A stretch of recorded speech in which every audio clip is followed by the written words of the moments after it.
What would you do if you discovered your underage sibling was secretly engaging in risky online behavior? In today's story, the protagonist's choice is a masterclass in how to handle it. Last week, Marcus, was using my younger sister Chloe's phone because mine was dead and I needed to call a friend to confirm plans. As I was dialing my friend's number, a Tinder notification popped up, some guy messaging her. Immediately, I confronted her, asking why she was on Tinder. Especially since she's only 17, she snatched her phone back, a defiant look on her face, and shot back, "None of your business." That defiant response sparked an idea in my head. I decided I wanted to have a little fun with this, but also, I wanted to give her the benefit of the doubt. Maybe she was just swiping for fun, a harmless curiosity, not actively seeking anything serious. I didn't want to go straight to ratting her out to our parents just yet. To truly test if her intentions were as innocent as just for fun, I hatched a plan. I would create a fake Tinder profile, message her, and see if she actually responded and engaged. I reached out to an old college friend, Kevin, who conveniently happens to be a male model. I explained the entire convoluted situation, asking if he'd mind me using his pictures for this elaborate scheme. He found the whole idea absolutely hilarious and, with a chuckle, gave me his full blessing to go for it. With Kevin's chiseled photos in hand, I meticulously crafted the fake account. I set the age to 22 and, to ensure a quick match, I narrowed the swipe radius to just a mile. Within moments, Chloe's profile popped up. My suspicions immediately heightened when I saw her age listed as 19, a blatant lie, considering she was still in high school. This confirmed my growing unease about her online activities. I super liked her profile. And to my surprise, less than an hour later, we matched. Not only that,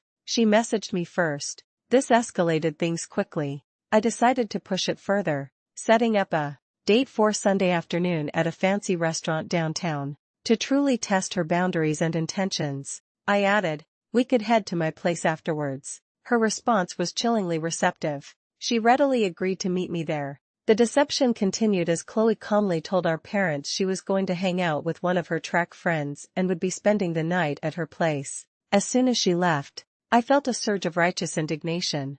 This had gone far enough. I told our parents everything, laying out all the incriminating messages before them. Their reaction was swift and furious. They were absolutely pissed. It was then that I suggested we all go to the restaurant. In the end, it was just my dad and I who went. We walked into the elegant dining room and there she was, sitting alone at a table, meticulously dolled up, patiently waiting for Jim. This reveals Chloe's greatest fatal flaw, her naivete and willingness to trust a complete stranger, which ultimately sealed her fate in that restaurant. My dad, with a look of stern disappointment etched on his face, approached her table. "Jim's not coming," he stated, his voice low but firm. Chloe's head snapped up. Her eyes wide with shock and a sudden, piercing scream escaped her lips as she demanded to know what we were doing there. I stepped forward, the words tumbling out, fueled by a mix of anger and concern. "There is no Jim," I declared, my voice laced with a raw edge.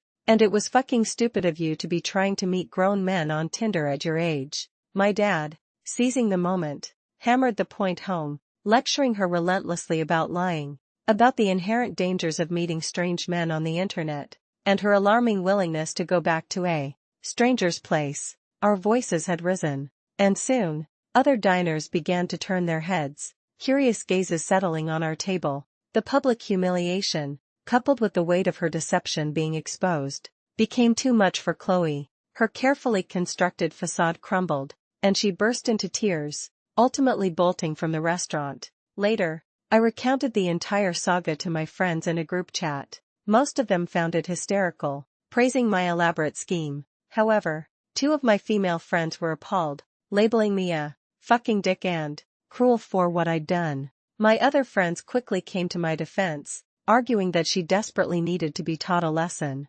I found myself genuinely wondering who was right, and if I had, indeed, gone too far. As one commenter, Hitchinpost, wisely put it, "You played a cruel-ass trick on your sister because it would be fucking hilarious." I would have had difficulty, but ultimately probably came down on your side if you just told your parents when you first saw it. But you devised an elaborate trap first? No. Asshole move.